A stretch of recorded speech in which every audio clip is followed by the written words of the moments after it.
Graphical representation of data.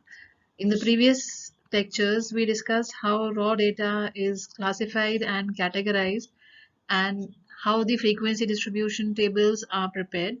In this lecture, we shall see how data can be represented graphically in the form of graphs and charts.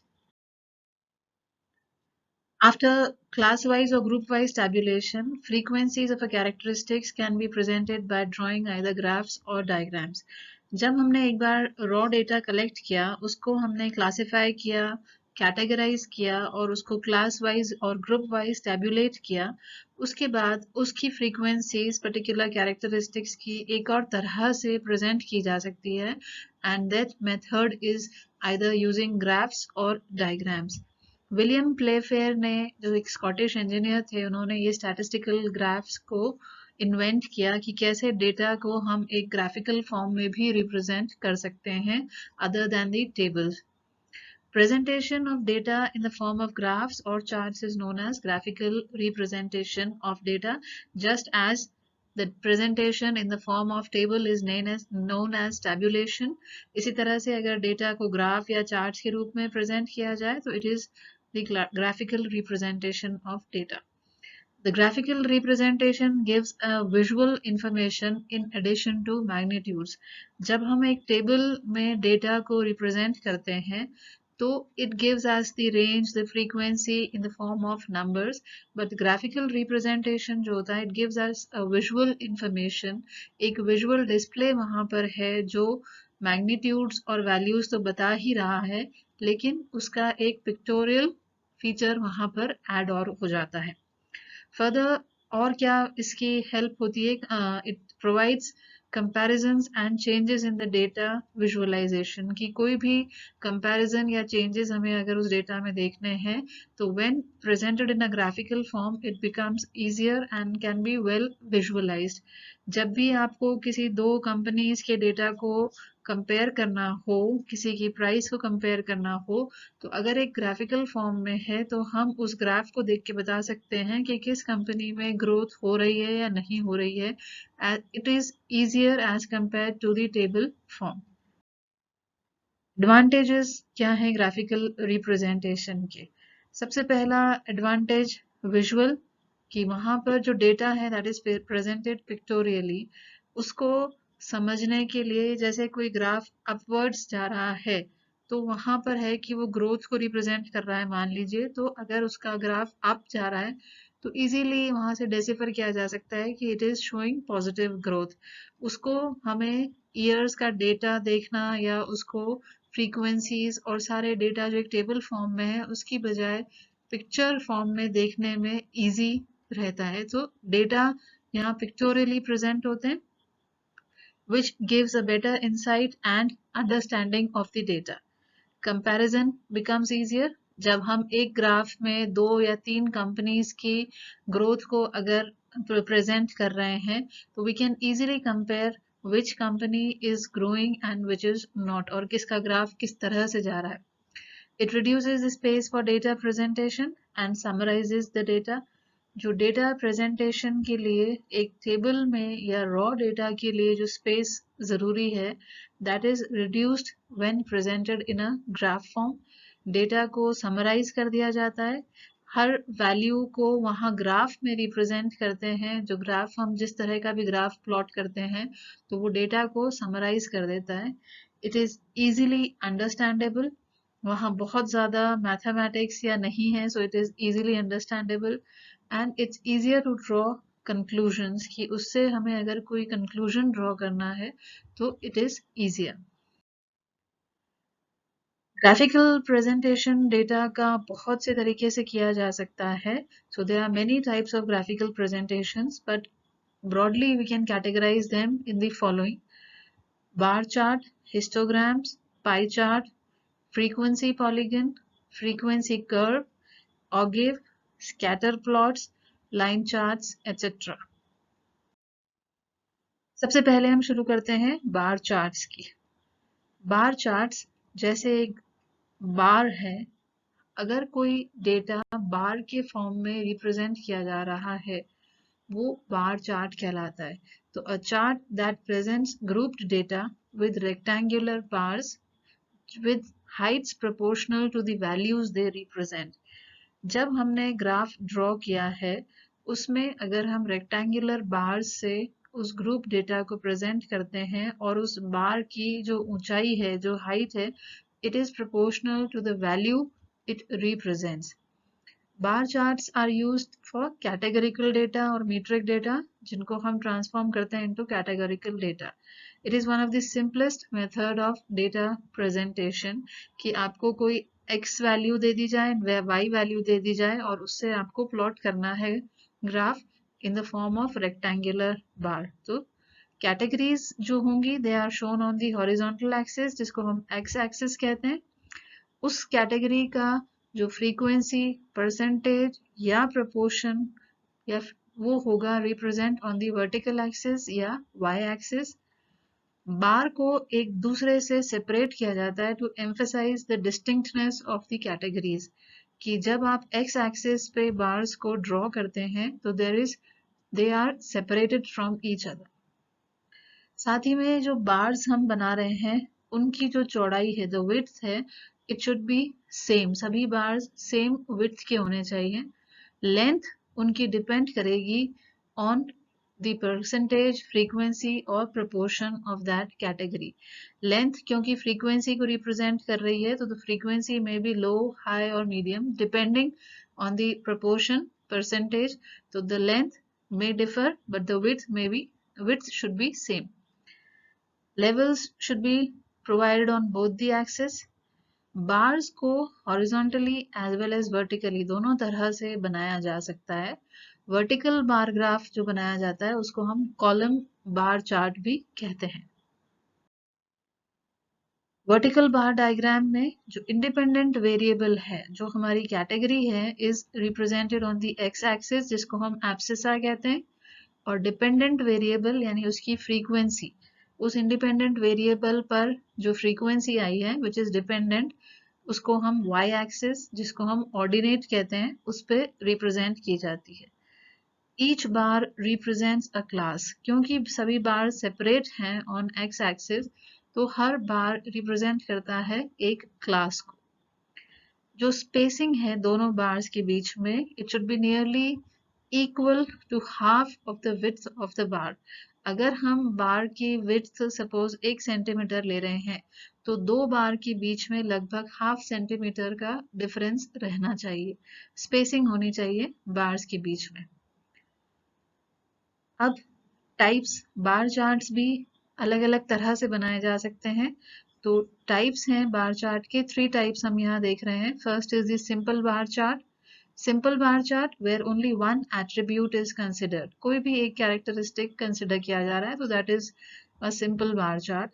Multiple, more than one, कि अगर हम एक से ज्यादा attribute या sets ले रहे हैं टू कंपेयर तो ये मल्टीपल बार चार्ट कहलाता है। So when more than one attribute or sets are drawn for comparison, it is known as multiple bar chart.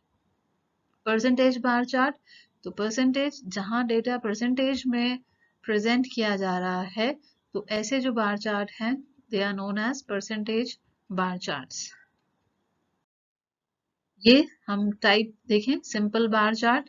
यहाँ पर देखिए लिविंग अरेंजमेंट्स देखा है हमने। लिविंग अरेंजमेंट में living alone, married and other cases, तो उसमें हमने रिप्रेजेंट किया है सभी बार्स की जो लंबाई, जो विड्थ है वो प्रोपोर्शनल है, इक्वल है। यहाँ पर हमने क्योंकि एक ही एट्रीब्यूट लिया है तो हर कैटेगरी का, जैसे लिविंग अलोन का एक्स एक्सिस पे और जो नंबर है या फ्रीक्वेंसी है वो वाई एक्सिस पे ली है। तो हाईएस्ट यहाँ पर अगर हम सिर्फ इससे अगर कंपेयर करते हैं तो हाईएस्ट जो नंबर है मेल्स का, they are married. Multiple bar graph, कि मल्टीपल बार ग्राफ में उसी डेटा में अगर हम मेल और फीमेल दोनों को रिप्रेजेंट करें, और यहाँ देखिए कलर से हम इंडिकेट कर रहे हैं blue for males and pink for females. तो males living alone, females living alone, males married, females married and other category. तो एक्स एंड वाई एक्सिस पे जब हम ले रहे हैं और जब हम जेंडर के साथ में इसको डिस्प्ले कर रहे हैं इंफॉर्मेशन को, तो ये मल्टीपल बार ग्राफ हो गया। वहां पर हमने सिर्फ मेल्स का डेटा लिया था, यहाँ मेल एंड फीमेल दोनों के डेटा को लिए, तो it also provides the comparison कि हम सिर्फ इस ग्राफ को देख के मेल और फीमेल के नंबर पे या फ्रीक्वेंसी पे कंपैरिजन कर सकते हैं। हॉरिजॉन्टल, हॉरिजॉन्टल में सिर्फ रिवर्स हुआ है कि जो एक्स एक्सिस थी उसको हमने वर्टिकल पे ले लिया और वाई एक्सिस को हमने हॉरिजॉन्टल पे ले लिया। तो जस्ट एक रोटेशन है, वर्टिकल बार चार्ट को अगर हॉरिजॉन्टल कर दिया जाए तो ये हॉरिजॉन्टल मल्टीपल बार ग्राफ कहलाता है। यहाँ पर भी जैसे हमने सपोज एज का लिया है, मेन एंड विमेन का लिया है, मल्टीपल हो गया।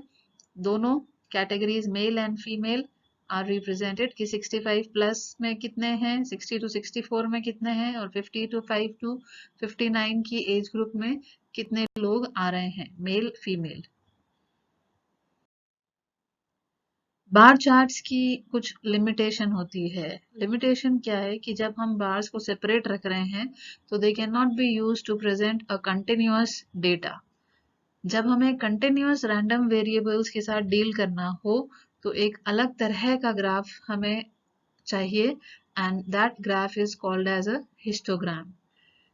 फर्स्ट साइट में अगर हम देखते हैं तो histogram also look similar to a bar chart, लेकिन दो क्रिटिकल डिफरेंसेस इन दोनों के अंदर होते हैं between a bar chart and a histogram.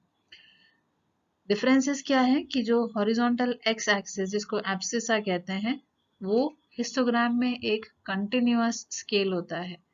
Bar chart में हमने देखा कि बीच में गैप्स हैं, हिस्टोग्राम में it's a continuous scale. As a result there are no gaps between the bars, की जो बार्स बनते हैं उनके बीच में गैप नहीं होता है। गैप कब होगा? जब there are no observations within a class interval। हमने जो क्लास इंटरवल ली सपोज 5 to 10, 10 to 15, 15 to 20 इस तरह से, तो अगर किसी क्लास इंटरवल में कोई ऑब्जर्वेशन नहीं है तो वहां वो जगह खाली रहेगी, तो वो गैप हो सकता है, otherwise it's a continuous scale. Height of rectangle जो होती है कि हाइट जो वाई एक्सिस पे हम ले रहे हैं that is only proportional to the frequency if class intervals are equal. अगर क्लास इंटरवल एक क्लास का 5 to 10 है और दूसरी क्लास का 10 to 20 है, तो जो रेक्टेंगल की हाइट है वो प्रोपोर्शनल होगी फ्रीक्वेंसी के, तब जबकि क्लास इंटरवल सभी इक्वल होंगे, otherwise it would differ. Histogram में क्या होता है कि जो रेक्टेंगल बन रहा है उसका area is proportional to the frequency, कि कितना एरिया उसके फ्रीक्वेंसी के प्रोपोर्शनल आ रहा है वो हिस्टोग्राम्स डिपिक्ट करते हैं। तो histogram it's a graph showing the differences in frequencies और percentages among categories of an interval ratio variable, कि यहाँ पर इंटरवल रेशियो वेरिएबल आएगा which shows the frequencies on the y-axis, frequencies or percentages among categories. It was first described by Carl Pearson. Frequency जैसे bar chart में थी, similarly each group में frequency यहाँ पर भी कॉलम या रेक्टेंगल बनाएगी। इट्स एन एरिया डायग्राम, हमने देखा कंपैरिजन में कि एरिया है और एरिया वेरी करेगा विद द फ्रीक्वेंसी, की उस पर्टिकुलर कैरेक्टरिस्टिक या क्लास इंटरवल की फ्रीक्वेंसी क्या है, with that the area would very.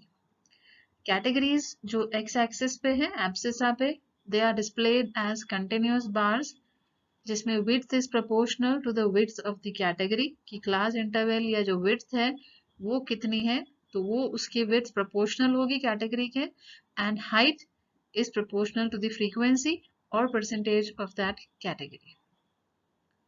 The histogram helps to assess the probability distribution of a given variable by depicting the frequencies of observations occurring in certain ranges of values. जब हम इसको draw करते हैं तो it helps us in this probability distribution assessment।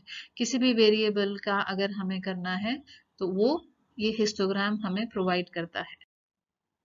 ये simple histogram का frequency on the Y axis and class interval और continuous variable on the X axis कि यहाँ हमने सभी को बकेटिंग किया, सभी के ग्रुप्स बनाए 3 6 0 to 3 3 to 6 6 to 9 and 9 to 12 और उसमें उनकी रिस्पेक्टिव फ्रीक्वेंसीज ली और उस पे हमने ये कॉलम्स या रेक्टेंगल्स इरेक्ट किए एंड ये सभी बिल्कुल क्लोज प्रोक्सिमिटी में अटैच्ड है। क्लास इंटरवल्स के साथ अगर हम ले रहे हैं, यहाँ पर ये ग्राफ है जो दिखा रहा है pharmacy drug dispensing turn around times.